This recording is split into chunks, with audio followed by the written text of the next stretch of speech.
9장 바오로와 이스라엘.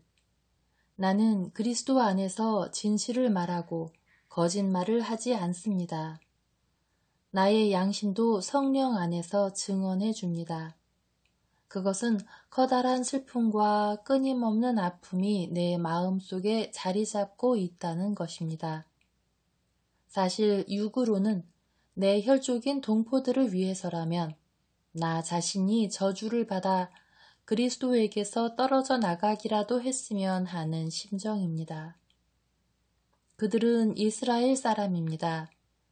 하느님의 자녀가 되는 자격, 영광, 여러 계약, 율법, 예배, 여러 약속이 그들에게 주어졌습니다. 그들은 저 조상들의 후손이며 그리스도께서도 육으로는 바로 그들에게서 태어나셨습니다. 그분은 만물 위에 계시는 하느님으로서 영원히 찬미받으실 분이십니다. 아멘. 하느님의 이스라엘 선택. 그렇다고 하느님의 말씀이 허사로 돌아갔다는 것은 아닙니다. 사실 이스라엘 자손이라고 다 이스라엘 백성이 아닙니다. 아브라함의 후손이라고 다 그의 자녀가 아닙니다. 이사학을 통하여 후손들이 너의 이름을 물려받을 것이다 라고 하였습니다. 이는 육의 자녀가 곧 하느님의 자녀가 되는 것이 아니고 약속의 자녀라야 그분의 후손으로 여겨진다는 뜻입니다.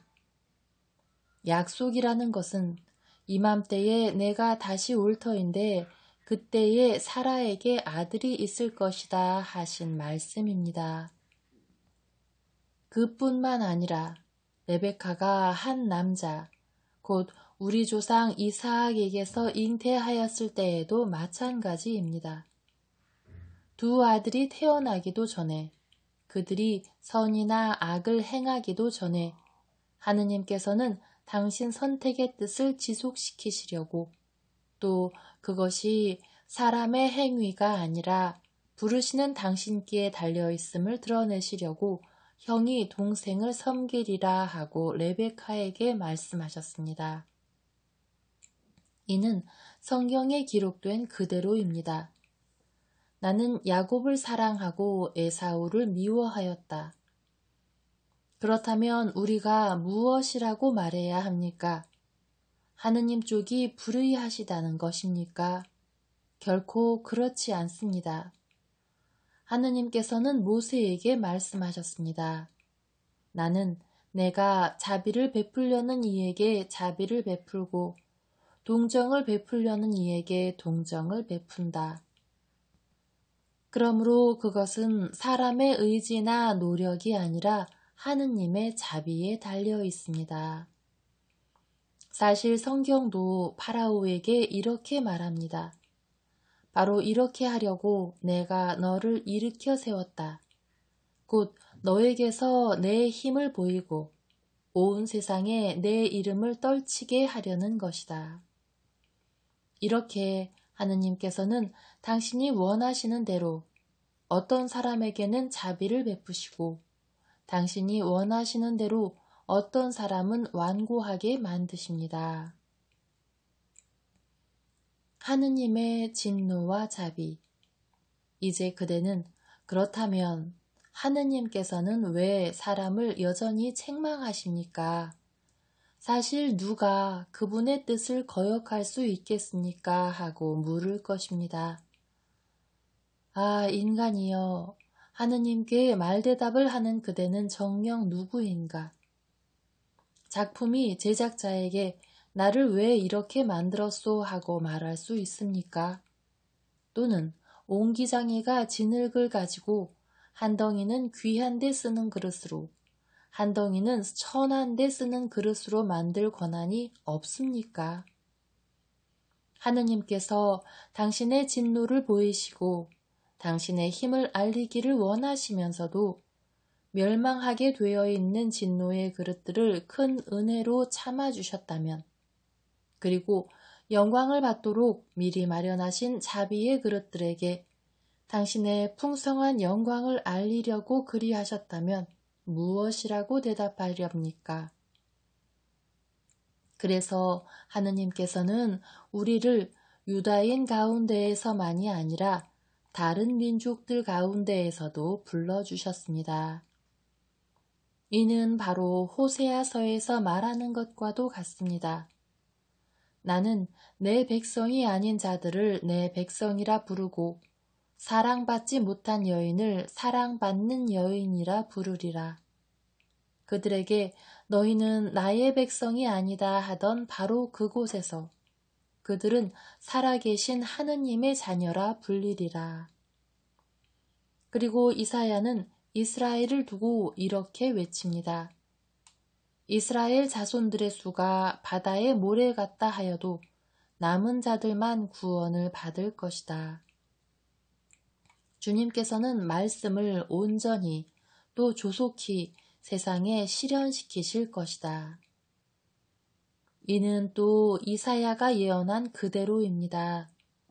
만군의 주님께서 우리에게 후손을 남겨주지 않으셨으면 우리는 소돔처럼 되고 고모라 같이 되고 말았을 것이다. 이스라엘의 잘못된 열성. 그렇다면 우리가 무엇이라고 말해야 합니까? 의로움을 추구하지 않던 다른 민족들이 믿음을 바탕으로 의로움을 얻은 것입니다. 그런데 이스라엘은 의로움의 율법을 추구하였지만 그 율법에 이르지 못하였습니다. 왜 그렇게 되었습니까? 그것을 믿음으로 찾지 않고 행위로 찾을 수 있다고 여겼기 때문입니다. 그들은 걸림돌에 걸려 넘어진 것입니다. 이는 성경에 기록된 그대로입니다. 보라, 내가 시온에다 걸려 넘어지게 하는 돌을 부딪혀 쓰러지게 하는 바위를 놓는다. 그를 믿는 이는 부끄러운 일을 당하지 않으리라. 10장. 형제 여러분, 내 마음의 소원, 그리고 내가 그들을 위하여 하느님께 바치는 기도는 그들이 구원을 받게 하려는 것입니다. 나는 그들에 관하여 증언할 수 있습니다. 그들은 하느님을 위한 열성을 지니고 있다는 것입니다. 그러나 그것은 깨달음의 바탕을 두지 않은 열성입니다. 하느님에게서 오는 의로움을 알지 못한 채 자기의 의로움을 내세우려고 힘을 쓰면서 하느님의 의로움에 복종하지 않았기 때문입니다. 사실 그리스도는 율법의 끝이십니다. 믿는 이는 누구나 의로움을 얻게 하려는 것입니다. 모든 사람을 위한 구원. 모세는 율법에서 오는 의로움에 관하여 이렇게 기록하고 있습니다. 그것들을 실천하는 이는 그것들로 살 것이다. 그러나 믿음에서 오는 의로움은 이렇게 말합니다. 너는 누가 하늘로 올라가리요 하고 마음속으로 생각해서는 안 된다. 이 말씀은 그리스도를 모시고 내려오라는 것입니다. 또 말합니다. 누가 지하로 내려가리요 하지 마라. 이 말씀은 그리스도를 죽은 이들 가운데에서 모시고 올라오라는 것입니다. 의로움은 또 무엇이라고 말합니까? 그 말씀은 너희에게 가까이 있다. 너희 입과 너희 마음에 있다. 이것이 우리가 선포하는 믿음의 말씀입니다. 그대가 예수님은 주님이시라고 입으로 고백하고 하느님께서 예수님을 죽은 이들 가운데에서 일으키셨다고 마음으로 믿으면 구원을 받을 것입니다. 곧 마음으로 믿어 의로움을 얻고 입으로 고백하여 구원을 얻습니다. 성경도 그를 믿는 이는 누구나 부끄러운 일을 당하지 않으리라 하고 말합니다. 유다인과 그리스인 사이에 차별이 없습니다. 같은 주님께서 모든 사람의 주님으로서 당신을 받들어 부르는 모든 이에게 풍성한 은혜를 베푸십니다. 과연 주님의 이름을 받들어 부르는 이는 모두 구원을 받을 것입니다. 그런데 자기가 믿지 않는 분을 어떻게 받들어 부를 수 있겠습니까? 자기가 들은 적이 없는 분을 어떻게 믿을 수 있겠습니까? 선포하는 사람이 없으면 어떻게 들을 수 있겠습니까? 발견되지 않았으면 어떻게 선포할 수 있겠습니까? 이는 성경에 기록된 그대로입니다. 기쁜 소식을 전하는 이들의 발이 얼마나 아름다운가. 그러나 모든 사람이 복음에 순종한 것은 아닙니다. 사실 이사야도 주님, 저희가 전한 말을 누가 믿었습니까? 하고 말합니다. 그러므로 믿음은 들음에서 오고 들음은 그리스도의 말씀으로 이루어집니다. 그러나 나는 묻습니다. 그들이 들은 적이 없다는 것입니까? 물론 들었습니다. 그들의 소리는 온 땅으로, 그들의 말은 누리 끝까지 퍼져나갔다. 나는 또 묻습니다. 이스라엘 백성이 그것을 모르고 있었다는 것입니까? 우선 모세가 말합니다.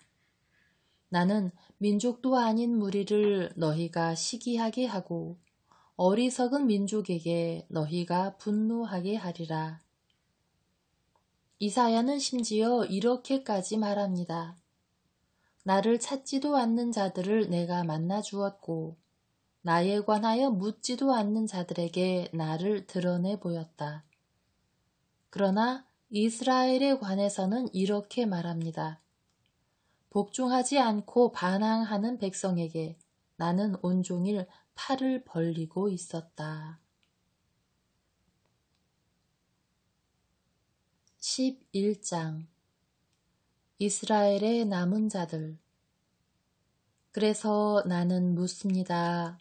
하느님께서 당신의 백성을 물리치신 것입니까? 결코 그렇지 않습니다. 나 자신도 이스라엘 사람입니다. 아브라함의 후손으로서 베냐민 지파 사람입니다. 하느님께서는 미리 뽑으신 당신의 백성을 물리치지 않으셨습니다. 여러분은 성경이 엘리야에 관하여 무엇이라고 말하는지, 엘리야가 하느님께 이스라엘을 걸어서 어떻게 호소하였는지 모릅니까? 주님, 저들은 당신의 예언자들을 죽이고 당신의 제단들을 헐어버렸습니다. 이제 저 혼자 남았는데 저들은 제 목숨마저 없애려고 저를 찾고 있습니다. 그런데 하느님의 대답은 어떠하였습니까? 나는 바알에게 무릎을 꿇지 않는 사람 7,000명을 나를 위하여 남겨두었다. 이와 같이 지금 이 시대에도 은총으로 선택된 남은 자들이 있습니다. 이것이 은총으로 되는 것이라면 더 이상 사람의 행위로 되는 것이 아닙니다. 그렇지 않으면 은총이 더 이상 은총일 수가 없습니다. 그러면 어떻게 됩니까? 이스라엘 백성은 자기들이 찾던 것을 얻지 못하고 선택된 이들만 그것을 얻었습니다. 나머지 사람들은 마음이 완고해졌습니다. 이는 성경에 기록된 그대로입니다. 하느님께서는 그들에게 사람을 마비시키는 영을, 보지 못하는 눈을, 듣지 못하는 귀를 주시어 오늘날까지 이르게 하셨다. 다윗도 이렇게 말합니다. 그들 식탁이 그들에게 올가미와 덫이 되고 걸림돌과 응보가 되게 하소서. 그들의 눈은 어두워져 보지 못하고 그들의 등은 늘 굽어 있게 하소서. 다른 민족들의 구원. 그러면 내가 묻습니다. 그들은 걸려 비틀거리다가 끝내 쓰러지고 말았습니까? 결코 그렇지 않습니다. 오히려 그들의 잘못으로 다른 민족들이 구원을 받게 되었고, 그래서 그들이 다른 민족들을 시기하게 되었습니다. 그런데 그들의 잘못으로 세상이 풍요로워졌다면, 그들의 실패로 다른 민족들이 풍요로워졌다면, 그들이 모두 믿게 될 때에는 얼마나 더 풍요롭겠습니까? 이제 나는 다른 민족 출신인 여러분에게 말합니다. 나는 이 민족들의 사도이기도 한 만큼 내 직분을 영광스럽게 생각합니다. 그것은 내가 내 살부치들을 시기하게 만들어 그들 가운데에서 몇 사람만이라도 구원할 수 있을까 해서입니다. 그들이 배척을 받아 세상이 화해를 얻었다면 그들이 받아들여질 때에는 어떻게 되겠습니까? 죽음에서 살아나는 것이 아니고 무엇이겠습니까? 만물로 바치는 빵 반죽덩이가 거룩하면 나머지 반죽도 거룩합니다. 뿌리가 거룩하면 가지들도 거룩합니다.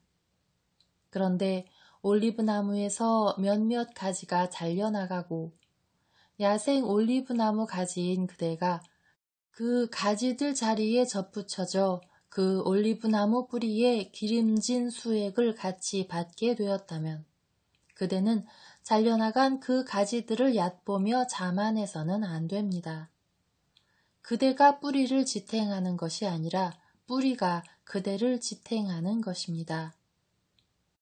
이제 그대는 가지들이 잘려나간 것은 내가 접붙여지기 위해서였다 하고 말할 것입니다. 옳은 말입니다. 그들은 믿지 않아서 잘려나가고 그대는 믿어서 그렇게 서 있는 것입니다. 그러니 오만한 생각을 하지 말고 오히려 두려워하십시오. 하느님께서 본래의 가지들을 아까워하지 않으셨으면 아마 그대도 아까워하지 않으실 것입니다. 그러니 하느님의 인자하심과 함께 준엄하심도 생각하십시오. 하느님께서는 떨어져 나간 자들에게는 준엄하시지만 그대에게는 인자하십니다. 오직 그분의 인자하심 안에 머물러 있어야 합니다. 그렇지 않으면 그대도 잘릴 것입니다. 그들도 불신을 고집하지 않으면 다시 접붙여질 것입니다. 하느님께서는 그들을 다시 접붙이실 능력이 있으십니다. 그대가 본래의 야생 올리브 나무에서 잘려나와 본래와 달리 참 올리브 나무에 접붙여졌다면 본래의 그 가지들이 제 올리브 나무에 접붙여지는 것이야 얼마나 더 쉬운 일이겠습니까? 온 이스라엘의 구원. 형제 여러분, 나는 여러분이 이 신비를 알아 스스로 슬기롭다고 여기는 일이 없기를 바랍니다.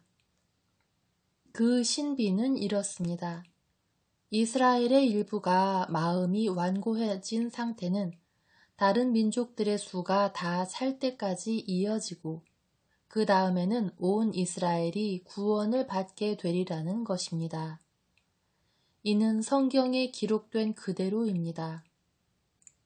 시온에서 구원자가 오시어 야곱에게서 불경함을 치우시리라. 이것이 내가 그들의 죄를 없앨 때 그들과 맺어줄 나의 계약이다. 그들은 복음의 관점에서 보면 여러분이 잘 되라고 하느님의 원수가 되었지만 선택의 관점에서 보면 조상들 덕분에 여전히 하느님께 사랑을 받는 이들입니다. 하느님의 은사와 소명은 철회될 수 없는 것이기 때문입니다. 여러분도 전에는 하느님께 순종하지 않았지만 이제는 그들의 불순종 때문에 자비를 입게 되었습니다. 마찬가지로 그들도 지금은 여러분에게 자비가 베풀어지도록 하느님께 순종하지 않지만 이제 그들도 자비를 입게 될 것입니다. 사실 하느님께서 모든 사람을 불순종 안에 가두신 것은 모든 사람에게 자비를 베푸시려는 것입니다. 하느님 찬미가 오, 하느님의 풍요와 지혜와 지식은 정녕 깊습니다. 그분의 판단은 얼마나 헤아리기 어렵고 그분의 길은 얼마나 알아내기 어렵습니까? 누가 주님의 생각을 안 적이 있습니까? 아니면 누가 그분의 조언자가 된 적이 있습니까? 아니면 누가 그분께 무엇을 드린 적이 있어 그분의 보답을 받을 일이 있겠습니까? 과연 만물이 그분에게서 나와 그분을 통하여 그분을 향하여 나아갑니다. 그분께 영원토록 영광이 있기를 빕니다. 아멘. 12장 그리스도인의 새로운 생활. 그러므로 형제 여러분, 내가 하느님의 자비에 힘입어 여러분에게 권고합니다. 여러분의 몸을 하느님 마음에 드는 거룩한 산 제물로 바치십시오. 이것이 바로 여러분이 드려야 하는 합당한 예배입니다. 여러분은 현세에 동화되지 말고 정신을 새롭게 하여 여러분 자신이 변화되게 하십시오. 그리하여 무엇이 하느님의 뜻인지, 무엇이 선하고 무엇이 하느님 마음에 들며 무엇이 완전한 것인지 분별할 수 있게 하십시오. 하느님께서 나에게 베푸신 은총에 힘입어 여러분 모두에게 말합니다. 자신에 관하여 마땅히 생각해야 하는 것 이상으로 분수에 넘치는 생각을 하지 마십시오. 저마다 하느님께서 나누어 주신 믿음의 정도에 따라 건전하게 생각하십시오. 우리가 한 몸 안에 많은 지체를 가지고 있지만 그 지체가 모두 같은 기능을 하고 있지 않듯이 우리도 수가 많지만 그리스도 안에 한 몸을 이루면서 서로 지체가 됩니다. 우리는 저마다 하느님께서 베푸신 은총에 따라 서로 다른 은사를 가지고 있습니다. 그것이 예언이면 믿음에 맞게 예언하고 봉사면 봉사하는 데에 써야 합니다. 그리고 가르치는 사람이면 가르치는 일에, 권면하는 사람이면 권면하는 일에 힘쓰고, 나누어주는 사람이면 순수한 마음으로, 지도하는 사람이면 열성으로, 자비를 베푸는 사람이면 기쁜 마음으로 해야 합니다. 그리스도인의 생활규범. 사랑은 거짓이 없어야 합니다. 여러분은 악을 혐오하고 선을 꼭 붙드십시오. 형제애로 서로 깊이 아끼고 서로 존경하는 일에 먼저 나서십시오. 열성이 줄지 않게 하고 마음이 성령으로 타오르게 하며 주님을 섬기십시오. 희망 속에 기뻐하고 환난 중에 인내하며 기도에 전념하십시오. 궁핍한 성도들과 함께 나누고 손님 접대에 힘쓰십시오. 여러분을 박해하는 자들을 축복하십시오. 저주하지 말고 축복해 주십시오. 기뻐하는 이들과 함께 기뻐하고 우는 이들과 함께 우십시오. 서로 뜻을 같이 하십시오. 오만한 생각을 버리고 비천한 이들과 어울리십시오. 스스로 슬기롭다고 여기지 마십시오. 아무에게도 악을 악으로 갚지 말고 모든 사람에게 좋은 일을 해줄 뜻을 품으십시오. 여러분 쪽에서 할 수 있는 대로 모든 사람과 평화로이 지내십시오. 사랑하는 여러분, 스스로 복수할 생각을 하지 말고 하느님의 진노에 맡기십시오. 성경에서도 복수는 내가 할 일, 내가 보복하리라 하고 주님께서 말씀하십니다. 오히려 그대의 원수가 줄이거든 먹을 것을 주고 목말라 하거든 마실 것을 주십시오. 그렇게 하는 것은 그대가 숯불을 그의 머리에 놓는 셈입니다. 악에 굴복당하지 말고 선으로 악을 굴복시키십시오.